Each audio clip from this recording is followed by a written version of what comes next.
இதுவும் ஒரு வகை வன்முறை தான். இன்னொருத்தனோட நம்மளாம் நினச்சிக்கிறது அவனோட இயலாமைன்னு. அப்படி ஒரு இயலாமைன்னு நினச்சிக்கிட்டு அந்த இயலாமை பார்த்து பரிதாபப்படுறது, இறக்கப்படுறது. குறிப்பாக பார்த்தீங்கன்னா ஒருத்தனோட பொருளாதார நிலைமை.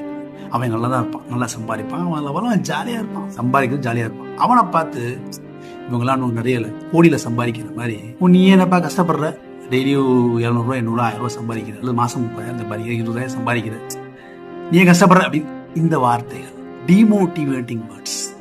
அவன் உங்ககிட்ட காசு கட்டுக்க மாட்டான், அவனோட பொருளாதார நிலைமை சொல்லி புலவி இருக்க மாட்டான். அவன் பாட்டு ஜாலியாக வாழ்க்கையை வாழ்ந்துட்டு இருக்கான். இது தேவையில்லாத பேச்சு. கஷ்டப்படுற, நீயே கஷ்டப்படுற, நீயே உனக்கு இதை நமக்கு இன்னொருத்தனோட பொருளாதார நிலைமையை பற்றியோ அவனோட உள்ளுக்குள் நடக்கிற விஷயத்தை நம்ம கிரிட்டிசைஸ் பண்ண அவசியம் இல்லை. எனக்கு ஒரு சின்ன பிள்ளைங்க நான் ஸ்கூலில் படிக்கும்போது எனக்கு இந்த விஷயத்தை சொல்லி கொடுத்தது, என்னோட இயலாமையை நீ சுட்டி காமிக்காது, இறக்கப்படுற மாதிரி அது பரிதாபப்படுற, அந்த பரிதாபம் தேவையில்லை. எனக்கு கூட படித்த ஒரு பையன் மாற்றுத்திறனாளி. அப்போ அவன் என்ன பண்ணுவான், ஃபர்ஸ்ட் ஃப்ளோரில் கிளாஸ் ரூம் எங்களுக்கு. அப்போ முடிஞ்ச உடனே இறங்கி வருவோம் இல்லையா, அப்போ தோளில் கை வச்சு பேசிக்கிட்டே இறங்கி வருவோம், தோளில் கை வச்சு இறங்கிட்டு வரும். அப்போ மத்தியானம் லஞ்ச் டைமத்தில் என்ன பண்ணால் டிஃபன் பாக்ஸ் கழுவணும். கீழே தான் குழாயில் இருக்கும், நீளமாக அவங்களுக்கு தெரியும், பித்தளை குழாய் இருக்கும். சென்ட் மேரி ஸ்கூல்லாம் பார்த்தீங்கன்னா சூப்பராக தண்ணி இருக்கும், ஒரு 10 குழாய் இருக்கும், போய் கழுவணும். அப்போ சாப்பிட்டு முடிச்சுட்டு நான் என்ன பண்ணுவேன், நீ கீழே வராத, காலையிலையும் சாயங்காலம் 2 வேளை வா, மத்தியானம் நான் டிஃபன் பாக்ஸ் கழுவிட்டு வருவேன்னு சொல்லுவேன். அப்போ அவனுக்கு கோவம் வந்து, நீ என்னோட இயலாமை குத்தி காமிக்கிறியா அப்படின்னு என்கிட்ட கேள்வி கேட்பான்.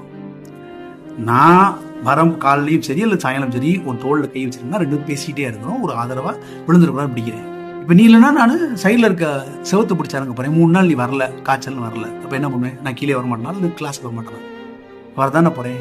ஸோ என்னோட இயலாமை எப்படி டீல் பண்ணி எனக்கு தெரியும், அதை சுற்றி காமிக்காது. அதை வச்சு பரிதாபப்படுறதோ இறக்கப்படுறதோ தயவு செய்து வேண்டாம். அது என்னை டிமோட்டிவேட் பண்ணுறது, என்னை இன்னும் செயல்படாமல் வைக்கிறது.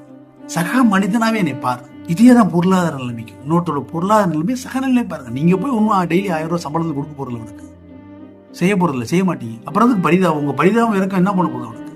அவன் கேட்கவே இல்லை, அவன் ஜாலியா இருக்கான். அவன் ஏன் தேவையில்லாம அவன் மேல பரிதாபப்படுறீங்க? நீ இவ்வளவு சம்பாதிக்கிற, கஷ்டப்படுற, உனக்கு இவ்வளவுதான் கிடைக்கும். இல்லை இன்னொரு எனக்கு தெரிஞ்ச ஒருத்தல யாரை பார்த்தாலும் சம்பளம் கேட்பான், எவ்வளவு சம்பாதிங்க, அவன் வாங்க 1.5 லட்ச ரூபா சம்பளம் வாங்குறான். நீ ஏன்பா உனக்கு கிடைச்சி சந்தோஷமா இருப்பா, அடுத்தவனப்பா ஏன்னா சந்தோஷப்பட்டு இவன்லாம் நம்மளோட கஷ்டத்துல இருக்கேன், இப்படி எல்லாம் ஒரு எண்ணமாப்பா. உனக்கு என்ன கிடைக்குதோ சந்தோஷமா இருப்பான், அவனுக்கு என்ன கிடைக்குதோ அவன் சந்தோஷமா இருப்பான். அவன் தேவைக்கு ஏற்ற மாதிரி இறைவன் கொடுத்துருக்கான், அவ்வளவுதான்.